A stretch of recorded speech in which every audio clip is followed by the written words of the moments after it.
সুপ্রিয় শিক্ষার্থীবৃন্দ, আমরা প্রাচীন বাংলার ভাষা ও সাহিত্য সম্পর্কে একটি ক্লাসে আলোচনা করতে পেরেছি। আজ আমরা এ সম্পর্কিত দ্বিতীয় ক্লাসের আলোচনায় অংশগ্রহণ করছি। এ বিষয়ে যা আমরা জানব বা যেটুকু শিখতে পারব সে পুরোটাই তোমাদের শুধু পরীক্ষার জন্য নয়, ভবিষ্যৎ কর্মজীবনে প্রবেশের জন্য যে সমস্ত পরীক্ষা সামনে আসবে সেই সব ক্ষেত্রেই কাজে লাগবে। তাই তোমরা যদি একটু মনোযোগের সাথে এই বিষয়টি আয়ত্ত করতে পারো, তোমাদের সবসময়ই কাজে লাগবে।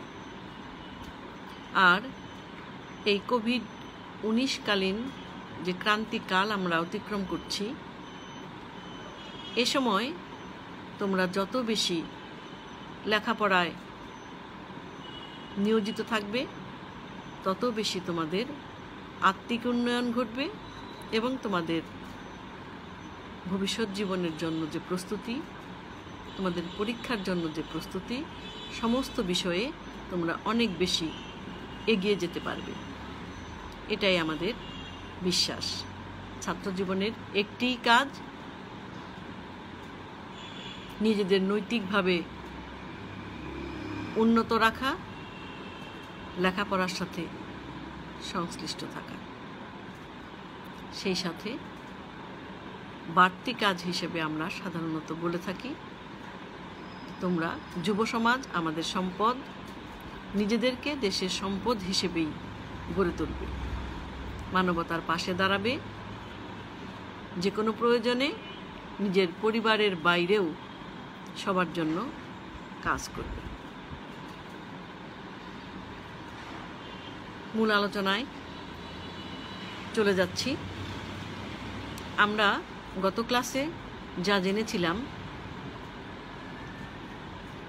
সেটি ছিল মৌর্য যুগের গুপ্ত যুগে প্রায় 1000 বছর ব্যাপী খ্রিস্টপূর্ব 300 অব্দ থেকে 500 খ্রিস্টাব্দ পর্যন্ত বাংলা ভাষা একটি নির্দিষ্ট অবয়বে দাঁড়িয়েছিল। কিন্তু সেই ভাষা কিন্তু আমরা এখন যে কথা বলছি, যেভাবে কথা বলছি, সেরকম ছিল না। হয়তোবা এখন যদি তোমরা সেই ভাষা শোনো বা পড়ো, কিছুই বুঝতে পারবে না। ভাষা যখন নির্দিষ্ট রূপ নিতে থাকে তখন একরকমের থাকে, ধীরে ধীরে অন্য ভাষার সংমিশ্রণে, কিছু অপভ্রংশের মাধ্যমে অথবা আমাদের ব্যবহারজনিত পরিবর্তন, নানাবিধ কারণে ভাষার পরিবর্তন ঘটতে থাকে। যেমন বলায় তেমনি লেখায়। আর এভাবেই ধীরে ধীরে একটা পূর্ণাঙ্গ অবয়ব গড়ে ওঠে। আবার আমরা এখন যেভাবে কথা বলছি, সেই ভাষাটিও হয়তো এর চেয়ে আরও বেশি উন্নত হয়ে ভবিষ্যতে অন্যরকম, কিছুটা অন্যরকম, পুরোপুরি বলা চলে না, অন্যরকম একটি আবেশ নিয়ে আসবে।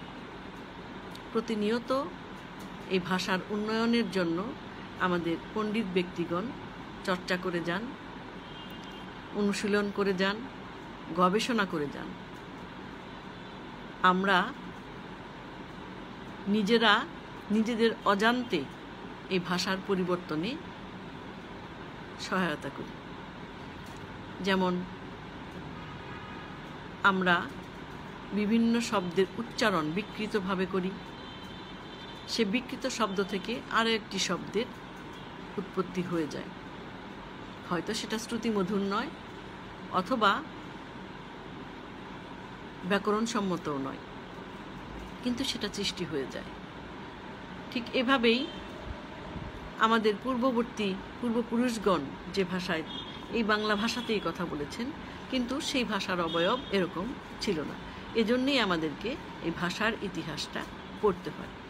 যারা বাংলায় অনার্স বা মাস্টার্স করেন তারাও কিন্তু বাংলা সাহিত্যের ইতিহাস পড়তে গিয়ে আমাদের এই আলোচনার মতোই অনেকাংশে আলোচনায় অংশগ্রহণ করেন।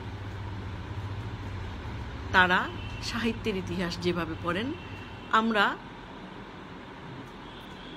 সাহিত্যের ইতিহাসটাই একটু সংক্ষিপ্ত আকারে ইতিহাসের আলোকে, বেশিরভাগ ক্ষেত্রে ইতিহাসের আলোকে আলোচনা করে থাকি।